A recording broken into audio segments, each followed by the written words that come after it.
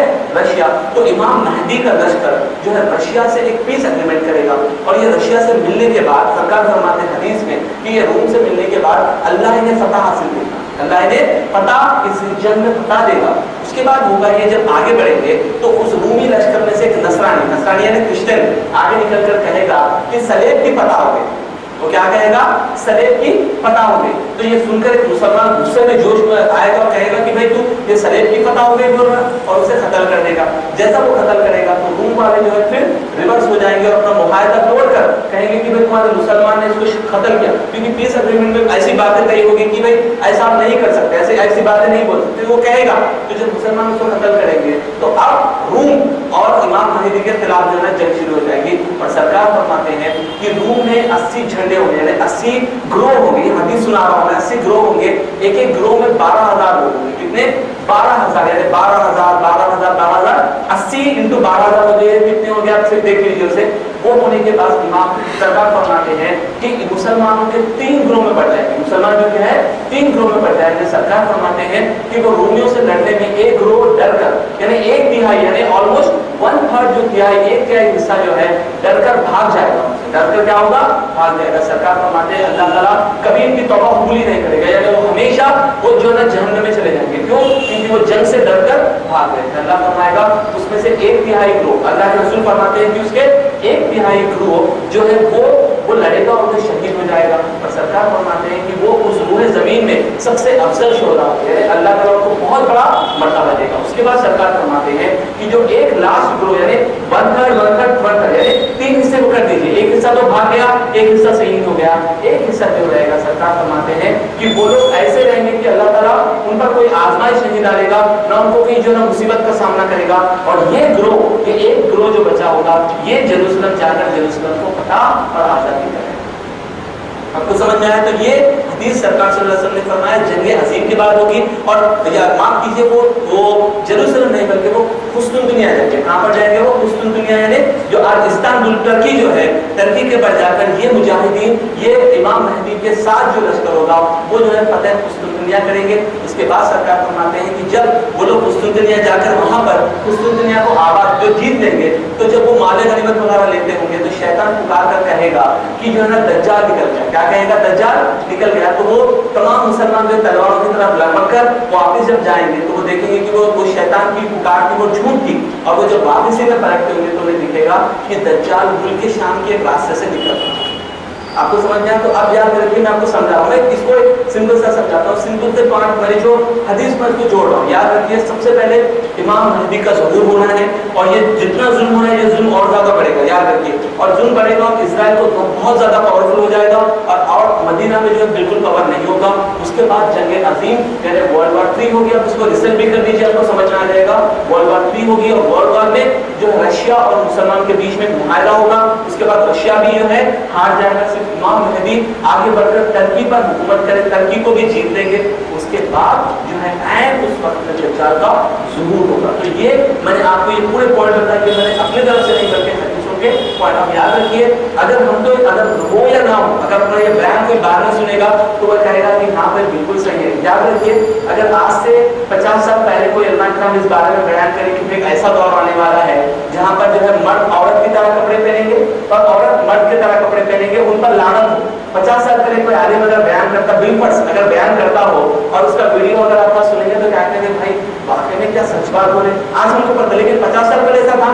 تو اسی طرح اگر ہم آج بیان کریں تو ہو سکتا ہے جب ہم ہو یا نہ ہو، جب جو وقت آئے گا آپ کو پتا نہیں، لیکن جب ہم آگے بڑھیں گے تو ہمیں پتا چلے گا کہ ہاں اس دور میں یہ ایسا تھا اور آج ایسا ہو رہا ہے۔ تو میرے بھائی یاد رکھیے، میں جو کہہ رہا ہوں نہ یہ فکشن ہے، نہ یہ سائنس کی کتابوں کی ہے کہ ایلین آنے والے ہیں، یہ وہ تمام بوگس ہے۔ ایلین کا جو ہے بات یہ ٹوٹل بوگس ہے، ایلین ہے ہی نہیں دنیا میں۔ یہ خود اپنے سے ایلین کی جو ہے تصویریں بنا کے انہوں نے تشریح بنائے تاکہ جب موقع ملے گا تو وہ لوگ وہ تھوڑا تصویریں تو کنٹری کو تباہ کریں گے، کہیں گے وہ ایلین آ کے مار کے چلے گئے، حالانکہ ایلین کا وجود ہی نہیں ہے، کوئی پروف بتائیے ایلین ہے نہیں۔ تو یہ ان کا خود کا پلان ہے تاکہ اس پلان سے یہ لوگ پوری دنیا کو کنٹرول میں کر سکیں۔ تو یہ امام مہدی کا میں نے جو ذکر کیا ہے کہ یہ تمام چیزیں ہوں گی۔ اور یاد رکھیے امام مہدی کا کتنے سال حکومت کریں گے، امام مہدی کتنے سال حکومت کریں گے؟ سرکار صلی اللہ علیہ وسلم کی حدیث اس بات کا گواہ ہے، سرکار صلی اللہ علیہ وسلم کی حدیث فرماتی ہے کہ وہ 7 سال یا 9 سال حکومت کریں گے۔